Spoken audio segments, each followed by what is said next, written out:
क्या आपने कभी सोचा है, अगर कोई आपको जहर दे दे तो आप क्या करेंगे? इस कहानी में न तलवारें हैं न युद्ध है, तो बस एक कटोरा भोजन जिसमें छिपा है धोखा, नफरत और जहर। लेकिन सामने है एक ऐसा व्यक्ति जिसके मन में न कोई भय है न बदला है, तो बस शांति, करुणा और क्षमा। यह कहानी है गौतम बुद्ध की और उस महिला की जिसने उन्हें धोखे से जहर दे दिया। पर बुद्ध ने न केवल उस जहर को स्वीकार किया, बल्कि उस स्त्री को भी उसके सारे पापों के साथ क्षमा कर दिया। आज सुनिए एक ऐसी सच्ची घटना जो आपको सिखाएगी कि सच्चा बल शक्ति में नहीं बल्कि करुणा में होता है। यह है भिक्षा में जहर, बुद्ध की सबसे मार्मिक, सच्ची और प्रेरक कहानी। सूरज धीरे धीरे पूरब से उग रहा था।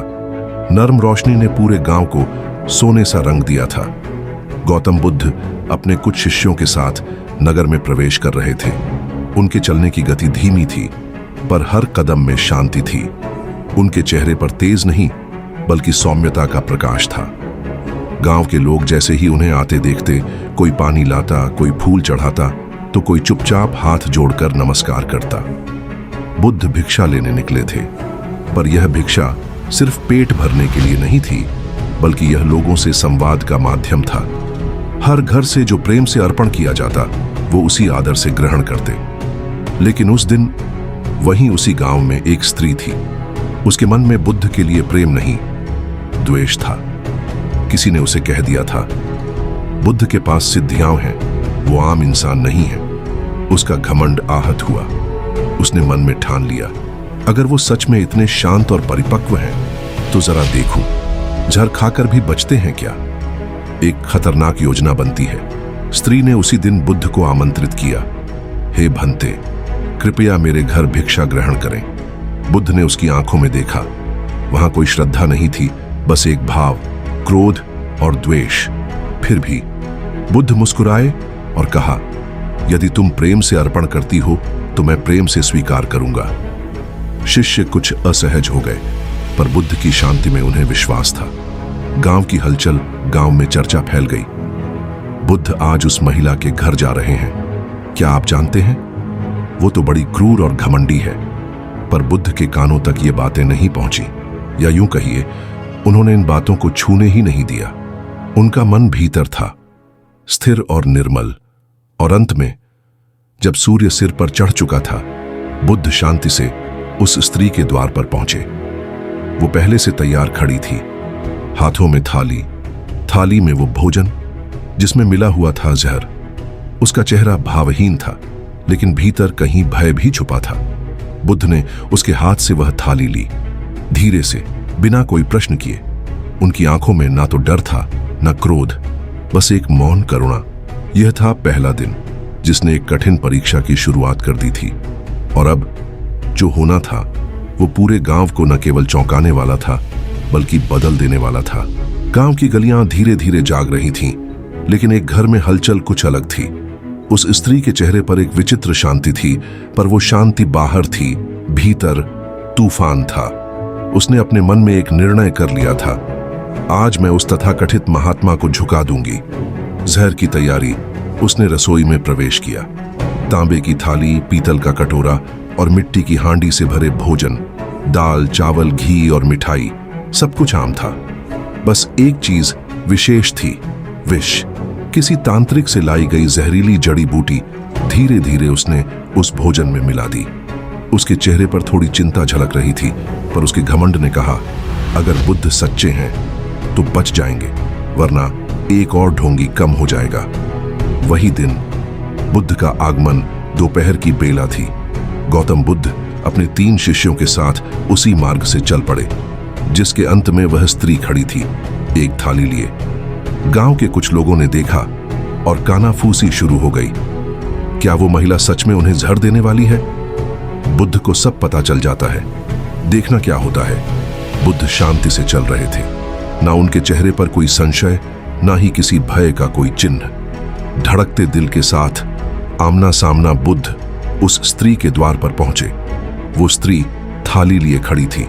उसके हाथ कांप नहीं रहे थे, पर दिल की धड़कनें जरूर तेज थीं। बुद्ध ने उसकी आंखों में देखा।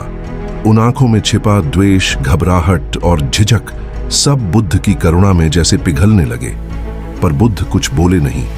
उन्होंने धीरे से हाथ आगे बढ़ाया और वो थाली स्वीकार कर ली। शिष्य की व्याकुलता एक शिष्य पीछे से धीरे से फुसफुसाया, भगवान, यह वही स्त्री है जिसके बारे में गांव वाले कह रहे थे कि वो भोजन में जहर मिला चुकी है।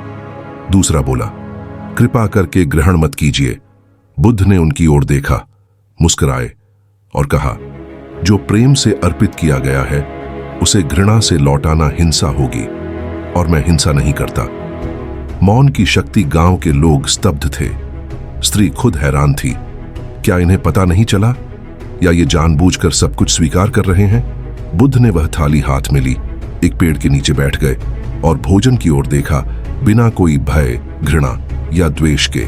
यह था वह क्षण जब संसार की सबसे बड़ी परीक्षा शुरू हो चुकी थी।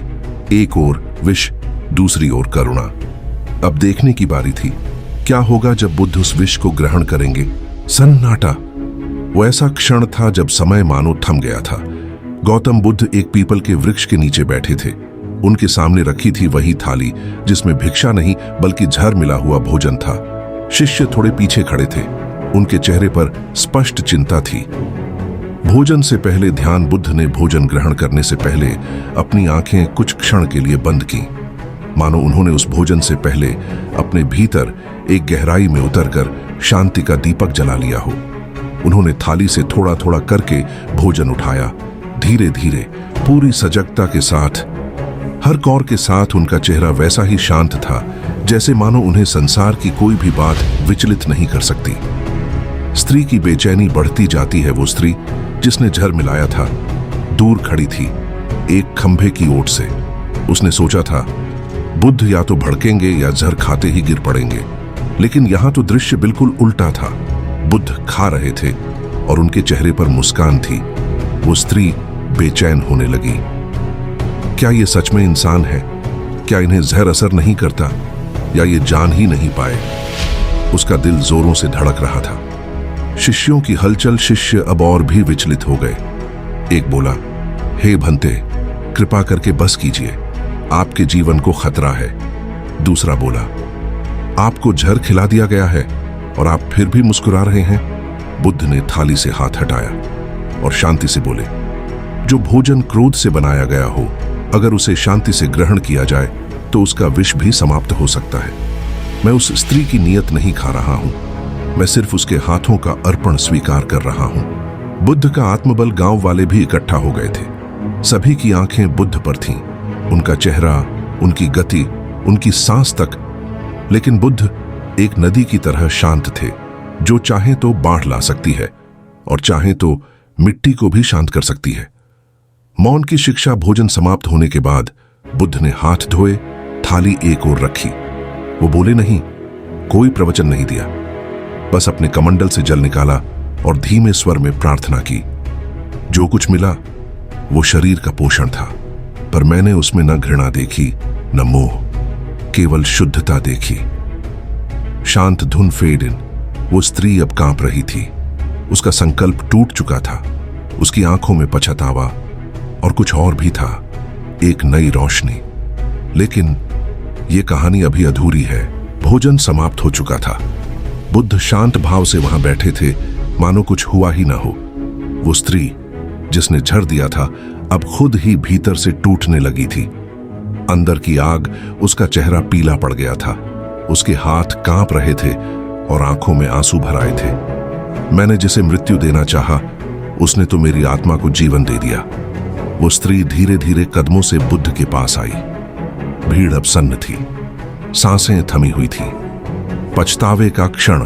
स्त्री बुद्ध के सामने आकर थाली के पास बैठ गई और अचानक उनके चरणों में गिर पड़ी। हे प्रभु, क्षमा करें, मैंने आपके भोजन में विष मिलाया था। मैं आपको मारना चाहती थी। मुझे शाप दीजिए, मुझे दंड दीजिए, मैं क्षमा के लायक नहीं हूं। बुद्ध की ओर नजर उठाने की भी उसमें हिम्मत नहीं थी। बुद्ध की प्रतिक्रिया। बुद्ध कुछ क्षण मौन रहे, फिर उन्होंने अपना हाथ धीरे से उसके सिर पर रखा। जिस क्षण तुमने मुझे भिक्षा देने के लिए द्वार खोला था, उसी क्षण मैंने तुम्हें क्षमा कर दिया था। मैं भोजन नहीं खाता, मैं भावनाएं ग्रहण करता हूं। और आज मैंने तुम्हारी पीड़ा को भी स्वीकार कर लिया। भीड़ की प्रतिक्रिया। भीड़ में कई लोगों की आंखों में आंसू थे। गांव वाले जो पहले उस स्त्री से डरते थे, अब उसे देख रहे थे जैसे वो एक नई स्त्री बन चुकी हो। शिष्य भी स्तब्ध थे। बुद्ध ने कहा, मन का विष शरीर के विष से अधिक घातक होता है, लेकिन जिस क्षण मन पिघल जाए वही क्षण मोक्ष का प्रारंभ है, एक नई शुरुआत। वो स्त्री रोते रोते बोल उठी, हे तथागत, मुझे अपना बना लीजिए। मुझे उस मार्ग पर ले चलिए जहां मैं स्वयं को पा सकूं। बुद्ध मुस्कुराए। सच्चा शिष्य वही होता है जो स्वयं के अंधकार को पहचान ले। गांव की वो स्त्री जिसने बुद्ध को मृत्यु देना चाहा था, अब जीवन की राह मांग रही थी। वो अब भिक्षुणी बनना चाहती थी, एक साध्वी, एक साधिका। गौतम बुद्ध ने उस स्त्री के सिर पर हाथ रखा था जिसने कुछ ही समय पहले उन्हें जहर मिला भोजन अर्पित किया था। अब वह स्त्री उनके चरणों में पड़ी थी, टूट चुकी, बिखर चुकी, पर भीतर से कुछ बदलने को तैयार। नई शुरुआत की पुकार उसकी आवाज कांप रही थी। हे तथागत, मैं अब वही स्त्री नहीं हूं जो कुछ समय पहले थी। मुझे इस अंधकार से बाहर निकलना है। क्या आप मुझे शरण देंगे? बुद्ध ने उसकी ओर देखा। उनकी दृष्टि में न कोई संदेह था, न कोई द्वेष, सिर्फ एक गहरा स्वीकृति भाव। दीक्षा का प्रस्ताव। शिष्य थोड़े संकोच में थे। एक शिष्य ने पूछा, भगवान, क्या आप सचमुच उसे भिक्षुणी बनाएंगे? वह तो आपको मारना चाहती थी। बुद्ध मुस्कुराए और बोले, जो पाप जानकर किया गया था और अब जानकर छोड़ा जा रहा है, वही तो सच्चा परिवर्तन है। किसी के अतीत को उसकी सजा बनाना हमारी करुणा की हार होगी। स्त्री का नया रूप। उस स्त्री ने अपने पुराने वस्त्र त्याग दिए। वह बुद्ध की शिष्या बनी, एक भिक्षुणी। उसने नया नाम पाया, करुणा। गांव में लोग आश्चर्यचकित थे। किसी ने सोचा नहीं था कि जिस महिला से लोग डरते थे वो आज इतनी शांत और विनम्र हो जाएगी। बुद्ध की अंतिम सीख। उस दिन संध्या के समय बुद्ध ने गांव के लोगों को संबोधित किया। विष कभी भी सिर्फ शरीर को नहीं मारता, लेकिन मन का विष, घमंड, घृणा और बदले की भावना, वो आत्मा को भी नष्ट कर देता है। पर जब मन से विष निकले और करुणा प्रवेश करे, तब अंधकार भी दीप बन जाता है। गांव की आंखें नम थीं, लोगों की आंखों में आंसू थे। बुद्ध की करुणा ने न सिर्फ एक जीवन बदला, बल्कि पूरे गांव की सोच को भी बदल दिया। अब लोग समझने लगे थे, क्षमा करना कमजोरी नहीं, बल्कि सबसे बड़ा बल है। करुणा की साधना वह स्त्री, अब करुणा भिक्षुणी, बुद्ध के साथ गांव-गांव घूमती रही। वो लोगों को न सिर्फ धर्म सिखाती, बल्कि अपनी कहानी सुनाकर उन्हें प्रेरणा देती। मैं वो हूं जिसने बुद्ध को जहर देने की कोशिश की थी, और वो हैं जिन्होंने मुझे जीवन का अमृत दे दिया। बांसुरी की धुन धीरे फेड होती है। वो कथा जो जहर से शुरू हुई थी, अब शांति और परिवर्तन की मिसाल बन चुकी थी। इस कहानी से हम क्या सीखते हैं? कि हर व्यक्ति को एक और अवसर दिया जा सकता है, कि क्षमा सिर्फ दूसरों को नहीं, खुद को भी मुक्त करती है। वो स्त्री जिसने कभी बुद्ध को जहर देने की कोशिश की थी, अब करुणा भिक्षुणी बन चुकी थी। उसका चेहरा शांत था, चाल धीमी और निगाहें स्थिर। जिस गांव ने कभी उसे घृणा से देखा था, अब वही गांव उसे आदर से देखने लगा था। हर सुबह एक नई साधना। सुबह की पहली किरण के साथ ही करुणा भिक्षुणी गांव के मंदिर के पास बैठती थी। वो आंखें बंद करके ध्यान करती और उसके आसपास बच्चे, महिलाएं और वृद्ध आकर बैठ जाते। उसकी बातें अब क्रोध से नहीं, बल्कि अनुभव से निकलती थी। मैं अंधकार में थी, बुद्ध ने मुझे वो दीपक दिया जो भीतर जलता है। बुद्ध की शिक्षा का विस्तार। बुद्ध अब उस गांव में कुछ दिन और रुके। हर दिन प्रवचन होता और गांव के लोग पहले से ज्यादा संख्या में पहुंचते। गांव के कई युवक भिक्षु बनने की प्रेरणा लेने लगे और कई महिलाएं करुणा भिक्षुणी के पास बैठकर ध्यान और आत्मचिंतन सीखने लगी। बुद्ध ने कहा, एक व्यक्ति बदल जाए तो उसके आसपास का संसार भी बदल सकता है। जैसे दीपक से दीपक जलता है, वैसे ही शांति भी फैलती है। एक दिन की विशेष सभा। एक दिन गांव के प्रधान ने बुद्ध से अनुरोध किया, हे भगवान, करुणा भिक्षुणी अब हमारे लिए आदर्श बन चुकी है।